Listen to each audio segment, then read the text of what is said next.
Assalamualaikum warahmatullahi wabarakatuh.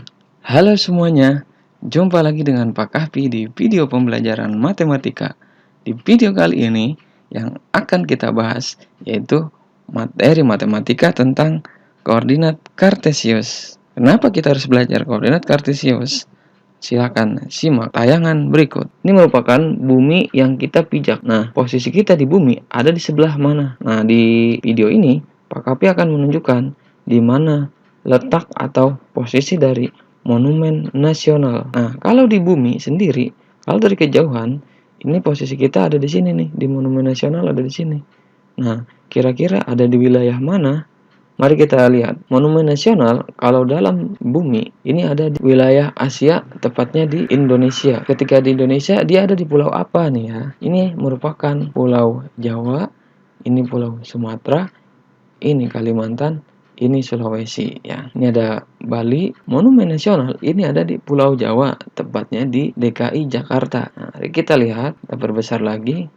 Posisi Monas ada di wilayah Jakarta. Ini nih merupakan kawasan monumen nasional. Tanyanya sekarang, kira-kira ada gedung apa saja nih di sekitar monumen nasional? Kita lihat di sebelah atas, ini ada Istana Merdeka, di bawah ada gedung Galeri Nasional, ada gedung Kesenian Jakarta dan yang lain-lainnya ya.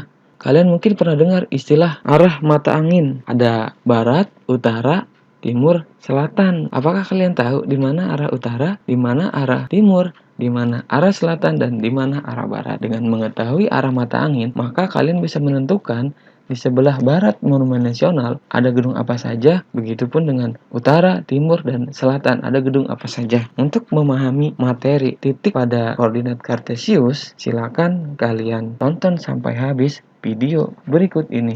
Selamat menyaksikan.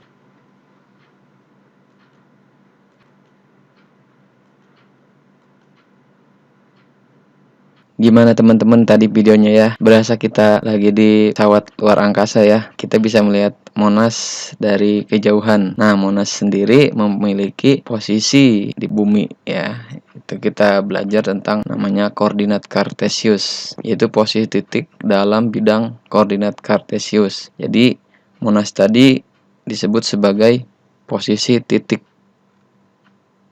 Pada pertemuan ini apa saja yang akan kita bahas? 8 arah mata angin, sistem koordinat, bidang koordinat kartesius, kuadran, dan posisi titik dalam bidang kartesius. Dan yang terakhir kita belajar posisi relatif titik terhadap titik yang lain. Nah, ini adalah Google Map ya tadi. Sini ada Gedung Monas nih, Monumen Nasional dari Jakarta Pusat. Ini Monas, di sebelah kanannya ada Gedung B. Kita namakan Gedung B. Di atas ada Gedung C. Nah, di sini ada Gedung D. Terusnya ada Gedung E dan Gedung F. Jadi ini adalah gedung-gedung di sekitar Monas. Maksud garis itu apa? Nah, di sini kita tadi belajar atau menyinggung tentang arah mata angin. Nah, biasanya di dalam peta itu biasanya ditunjukkan arah mata angin arah utara ke atas. Jadi dimulai dari arah utara ke atas. Nah, untuk mengingatnya, kalian mulai dari barat, utara, timur, selatan. B U T S ya, diingetinnya B U T S. Berarti ke barat ke kiri, utara ke atas, timur ke kanan, selatan ke bawah. Berarti kita bisa menentukan nih A itu adalah sebagai, A itu kita namakan dia sebagai titik acuan. Terus titik B itu berarti kalau kita gunakan arah mata angin, titik B itu ada di mana? Ayo, ada di timur dari Monas ya. Berarti dia ada di timur. Jadi ini adalah posisi dengan titik acuannya Gedung Monas. Berarti si A ini sebagai titik acuan, ya gedung B itu adalah berada di sebelah timur. Gedung C berada di sebelah utara Monas. Titik D itu ada di, nah berarti di mana itu? Di arah timur laut. Titik E ada di selatan. Dan titik F ada di arah barat dari Monas. Ya, jadi kalian bisa menentukan nih, gedung ini ada di arah mana dari Monas. Yang pasti kalian harus menentukan titik acuannya dulu. Berikutnya, ini kalau misalkan ada garis-garis seperti ini, disebut apa sih maksudnya ya? Nah, kalau kita hilangkan petanya, akan ada gambar seperti ini. Nah, ini berhubungan dengan yang akan kita bahas, yaitu koordinat kartesius. Nah, biar lebih ngerti lagi tentang koordinat kartesius, kita let's go. Nah, yang pertama kita harus pahami dulu ya konsep apa itu sistem koordinat. Sistem koordinat diartikan sebagai suatu metode atau cara untuk menentukan letak suatu titik pada grafik dengan menggunakan acuan sumbu yang tetap, yang kita sebut tadi sebagai titik acuan. Nah, sistem koordinat sendiri sebenarnya ada dua. Ada koordinat kartesius dan ada koordinat kutub. Koordinat kartesius ini dipelajari di SMP, dan untuk koordinat kutub nanti dipelajari saat kalian di SMA. Nah, karena kita belajar koordinat kartesius. Koordinat kartesius merupakan dua garis atau sumbu yang saling tegak lurus dan memiliki jarak yang sama. Kedua sumbunya terletak pada satu bidang, memiliki titik acuan.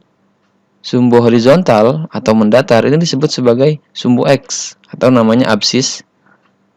Sumbu vertikal atau tegak disebut sumbu Y atau horizontal. Sumbu Y atau disebut ordinat. Nah, yang horizontal yang mana? Yang mendatar nih. Nah, ini namanya horizontal, mendatar disebut sumbu X. Dan sumbu vertikal yang tegak. Nah, ini disebut sebagai sumbu Y atau namanya ordinat. Kalau sumbu X namanya absis. Lanjut.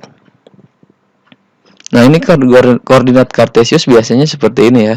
Dibuat di garis petak-petak, ada sumbu X, ada sumbu Y. Nah, ini adalah garis petak-petak. Bisa juga seperti ini. Jadi di garis petaknya sudah dikasih nomor. Nomor 1, 2, 3, 4, 5, 6. Ini untuk menentukan jaraknya berapa ya. Ke atas 1, 2, 3, 4, 5, 6. Ke kiri min 1, min 2, min 3, min 4, min 5, min 6. Ke bawah min 1, min 2, min 3, min 4, min 5, min 6. Nah, maksudnya apa ini? Ada X yang positif, ada Y yang positif, ada X yang negatif, ada Y yang negatif. Kita lanjut lagi. Di koordinat kartesius kita mengenal istilah kuadran. Kuadran itu berarti membagi menjadi 4 bagian ya, kuad. Nah, kuadran 1 kuadran 1 ini adalah posisi atau bagian yang ada di antara sumbu X positif dan Y positif, berarti ada di daerah sini nih. Ini disebut kuadran 1. Nah, di daerah antara X negatif dan Y positif ini disebut sebagai kuadran 2. Kuadran 3 itu berada di daerah X negatif dan Y negatif. Nah, sebelah sini. Dan untuk kuadran 4 ini antara X positif dan Y negatif. Ini kuadran 1, daerah kuadran 2, kuadran 3, kuadran 4. Jadi nanti kalian bisa menentukan ketika ada posisi titik di sini, ini ada di kuadran berapa. Kalau ada di posisi ini, ada di kuadran berapa, dan seterusnya ya. Jadi gampang untuk menentukan kuadran koordinat kartesius. Dimulai dari yang X positif dan Y positif.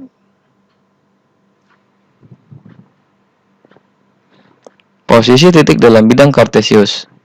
Nah, ini tadi ya gambar Monas dan sekelilingnya ada beberapa gedung. Titik-titik pada bidang koordinat kartesius memiliki jarak terhadap sumbu X dan sumbu Y. Nah, jadi si titik-titik ini dalam hal ini gedung B, C, D, E, F ini memiliki jarak terhadap sumbu X dan terhadap sumbu Y.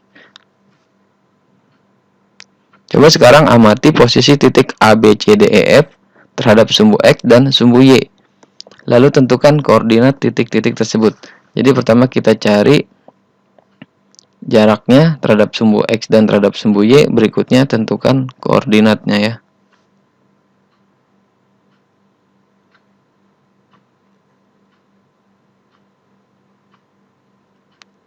Ya, ini gedung A, B, C, D, E, F. Kita harus mencari. Nah, yang pertama adalah jarak titik ke sumbu X dan sumbu Y, dan yang berikutnya cari koordinat titik pasangan X dan Y. Kalau kita cari jarak titik A terhadap sumbu X, ini titik A terhadap sumbu X, pastinya 0 dong, karena A ini berada di titik acuan atau di titik pusat, yaitu di 0,0, maka titik A terhadap sumbu X ya 0. Begitupun juga titik A terhadap sumbu Y 0. Nah, itu adalah jarak titik A ke sumbu X dan ke sumbu Y, yaitu 0. Sekarang koordinat titik A. Titik A itu ada di koordinat apa? Ada di koordinat X, Y. Biasanya koordinat titik ini dimulai dari X, kemudian Y ya. Jadi ini pasangan X dan Y. Sebutkan X dulu baru Y. Nah, A ini merupakan koordinatnya ada di 0,0, artinya X-nya 0, Y-nya 0. Berikutnya jarak titik D terhadap sumbu X. Titik D ada di sini nih, titik D. Terhadap sumbu X, mana sumbu X? Sumbu X yang ini. Berapa dia jaraknya? 1, 2, 3, 4, maka jaraknya 4 satuan. Berikutnya jarak titik D terhadap sumbu Y. Mana sumbu Y? Ini sumbu Y ini. Ini titik D. Berapa jaraknya? 1, 2, 3, 4. 4 satuan ya. Nah, sekarang kita cari koordinat titik D. Koordinat titik D itu di sini. Berapa sih X-nya? X-nya ini ada di ini X nih. Lihatnya ke sini nih. 1, 2, 3, 4. Nah, si titik ini ada di X-nya 4. Berarti kita tulis 4, terus Y-nya ada di berapa? Lihat, yaitu ini 1, 2, 3, 4. Nah, dia ada di Y4, maka koordinat dari titiknya adalah 4,4. Terus dia ada di kuadran berapa kira-kira? Yuk. Nah, dia ada di kuadran 1 di sini, daerah sini kuadran 1. Kalau tadi kan belajar posisi titik terhadap titik acuan atau titik pusat, kalau sekarang posisi relatif titik terhadap titik. Ini adalah denah Kemah Gembira tahun 2020. Di sini ada pos utama nih di pusat 0,0. Di atasnya ada tenda putri, ada tenda PMR, ada tenda putra, kamar mandi, dan lapangan. Letak suatu titik dari atau terhadap titik acuan adalah, nah kita harus menentukan atau mengingat ini ya, ke kanan itu positif,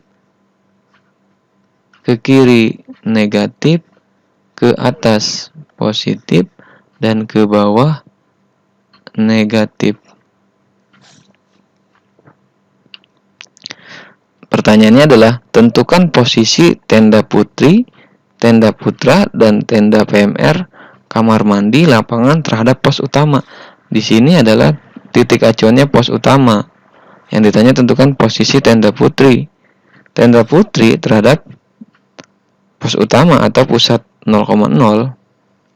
Ini berapa koordinatnya ya? Yang ditanya koordinat.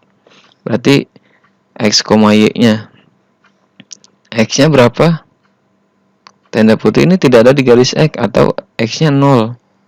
Maka dia koordinatnya 0, untuk Y-nya dia ada di jarak 1, 2, 3. Nah, berarti koordinatnya 0,3. Selanjutnya tenda putra. Tenda putra ini dia berada di sumbu X ke berapa? Nah, ini sumbu X nih. Berarti 1, 2, 3. Karena ke kiri, jadi dia min 3. Berikutnya, untuk sumbu Y. Sumbu Y berarti ke bawah ya. 1, 2. Berarti negatif 2 karena ke bawah. Berikutnya ada tenda PMR. Nah, patokannya pos utama ya. Tenda PMR berarti untuk X-nya ada 1, 2, 3, 4. Ke kanan 4. Berarti positif 4 nih X-nya. Untuk Y-nya naik ke atas. 1, 2. Karena dia ke atas berarti positif 2. Berikutnya ada kamar mandi nih, berapa koordinatnya terhadap pos utama. X-nya berarti 1, 2, 3, 4, 5. Kemudian Y-nya nggak ada kan, berarti dia pas di sini, berarti pas di titik 0, 5,0. Berikutnya ada lapangan. Lapangan ini X-nya ada di titik berapa? Berarti dia di sini nih lapangan nih. Berarti di sini nih. Kita hitung ya, 1, 2, 3, 4. Karena dia ke kanan, maka X-nya 4. Berikutnya Y-nya ke bawah nih. 1, 2, 3, 4, 5. Ke bawah 5, jadi min 5. Ini adalah koordinat terhadap pos utama. Berikutnya adalah tentukan posisi relatif tenda putra terhadap tenda PMR. Jadi yang kita jadikan acuan sekarang bukan pos utama lagi, yaitu tenda PMR nih. Ini kita sebut sebagai titik acuan. Tentukan posisi relatif tenda putra terhadap tenda PMR ya. Pokoknya kita ingat acuannya. Titik acuannya karena di sini yang ditanya terhadap tenda PMR, maka titik acuannya tenda PMR. Dan ke kiri negatif, ke bawah negatif. Nah, ini dia. Dari tenda PMR hitungnya, nah berarti ada 7 hitungan. Min 7. Terus ke bawah. Min 4. Maka posisi relatif tenda putra terhadap tenda PMR adalah di koordinat min 7, min 4. Selanjutnya, tentukan posisi relatif pos utama, tenda putri, lapangan, kamar mandi terhadap tenda PMR. Sekarang kita menjawab tenda putra dulu. Tadi kan tenda putra, untuk menuju tenda putra maka harus ke kiri dulu. 1, 2, 3, 4, 5, 6, 7. Untuk tenda putra, X-nya min 7. Kemudian Y-nya dari sini ke bawah. 1, 2, 3, 4. Karena turun ke bawah min 4. Maka kita tulis di sini min 7, min 4. Selanjutnya dari tenda PMR kita ke pos utama. Dari tenda PMR ke pos utama, berarti kita ke sana dulu ya. 1, 2, 3, 4. Nah, berarti X-nya 4 karena ke kiri jadi min 4. Berikutnya ke bawah turun ya. 1, 2. Turun jadi min 2. Min 4, min 2. Sekarang dari tenda PMR ke tenda putri. Tenda putri berarti ke kiri juga sama. 1, 2, 3, 4. Min 4 untuk X-nya dan Y-nya ke atas naik 1. Nah, berarti min 4,1.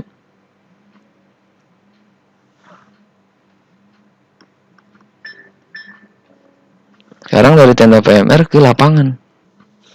Berarti dia ada di sini nih. Nah, berarti untuk X-nya dia tidak ada di sini nih. Berarti X-nya 0.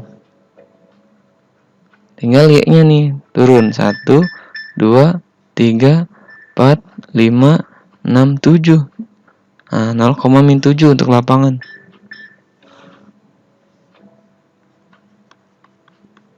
Sekarang dari tenda PMR ke kamar mandi. Ke kanan 1 ya.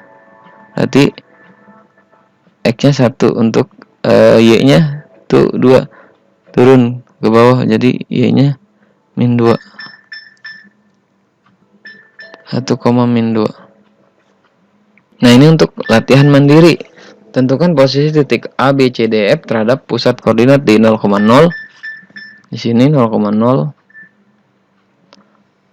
Dan masing-masing titik berada di kuadran berapa? Lalu tentukan posisi relatif titik A, B, C, D, E terhadap titik F. Terima kasih, semoga bermanfaat. Sampai jumpa. Share ke teman-temannya ya. Wassalamualaikum warahmatullahi wabarakatuh. Tetap semangat walau belajar dari rumah.